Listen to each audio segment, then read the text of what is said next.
روح کی بیماریاں اور ان کا علاج۔ گناہ کے نقصانات، مرتب شیخ المشائخ محی السنہ حضرت اقدس مولانا شاہ ابرار الحق صاحب دامت برکاتہم۔ گناہ کے نقصانات، طاعت نیکی کے جو فائدے حاصل ہوتے ہیں، گناہ یعنی اللہ تعالیٰ کی نافرمانی کرنے سے وہ بسا اوقات ضائع ہو جاتے ہیں۔ جیسا کہ ایک شخص 25 سال تک سرکاری ملازمت پوری پابندی کے ساتھ انجام دیتا رہا ہو اور برابر ترقی ملتی رہی ہو، اگر وہ کسی دن رشوت لیتا ہوا پکڑا جائے یا کسی کو قتل کر دے تو اس کی نیک نامی جو حکام اور عوام میں تھی وہ جاتی رہتی ہے اور اس کے ساتھ ساتھ سزا کا بھی مستحق ہوتا ہے۔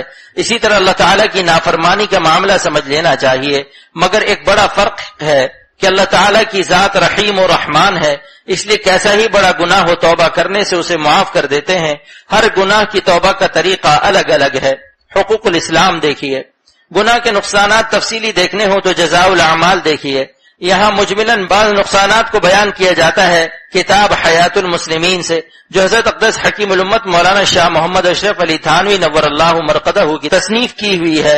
اصلاح امت کے لیے بے نظیر کتاب ہے۔ حضرت موصوف کی حیات میں 7-8 زبانوں میں ترجمہ ہو چکا۔ حضرت موصوف فرمایا کرتے تھے کہ میں اس کو اپنی نجات کا ذریعہ خیال کرتا ہوں۔ اس میں 90 آیات قرآنی، 300 احادیث شریفہ کے مضامین کی شرح کی گئی ہے، بہت ہی سہل اور سلیس عبارت میں۔ حضرت موصوف فرماتے تھے کہ جتنی مشقت اس کتاب کو لکھنے میں ہوئی اتنی کسی کتاب میں نہیں ہوئی، یعنی اس کے مضامین و عبارت کو سہل تر بنانے میں حیات المسلمین میں گناہوں کو جمع بھی فرمایا گیا ہے۔ اب اصل کتاب کا مضمون نقل کیا جاتا ہے۔ گناہ ایسی چیز ہے کہ اگر اس میں سزا نہ بھی ہو تب بھی یہ سوچ کر اس سے بچنا ضروری تھا کہ اس کے کرنے سے اللہ تعالیٰ کی ناراضگی ہو جاتی ہے۔ اگر دنیا میں کوئی کسی کے ساتھ احسان کرتا اس کو ناراض کرنے کی ہمت نہیں ہوتی۔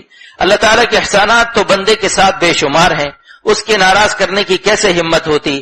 اب تو سزا کا بھی ڈر ہے، خواہ دنیا میں بھی سزا ہو جاوے یا صرف آخرت میں۔ چنانچہ دنیا میں ایک سزا یہ بھی ہے جو آنکھوں سے نظر آتی ہے، اس شخص کو دنیا سے رغبت اور آخرت سے وحشت ہو جاتی ہے، اور اس کا اثر یہ ہوتا ہے کہ اس کے دل کی مضبوطی اور دین کی پختگی جاتی رہتی ہے، جیسا کہ روح بست و یکم کے شروع مضمون سے بھی صاف ظاہر ہو جاتا ہے۔ تو اس حالت میں تو گناہ کے پاس بھی نہ پھٹکنا چاہیے، خواہ دل کے گناہ ہوں، خواہ ہاتھ پاؤں کے، خواہ زبان کے، پھر خواہ وہ اللہ کے حقوق ہوں، خواہ بندوں کے ہوں۔ یہ سزا تو سب گناہوں میں مشترک ہے، اور بعض گناہوں میں خاص سزا بھی آئی ہے۔ پہلا نقصان حدیث پاک میں ہے کہ دل پر زنگ لگ جاتا ہے، روایت کیا اس کو امام احمد و ترمذی نے۔ دوسرا نقصان حدیث پاک میں ہے کہ رزق سے محرومی ہو جاتی ہے۔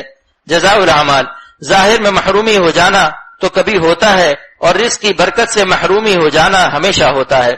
تیسرا نقصان اللہ تعالیٰ کا غضب نازل ہو جاتا ہے، روایت کیا اس کو امام احمد نے۔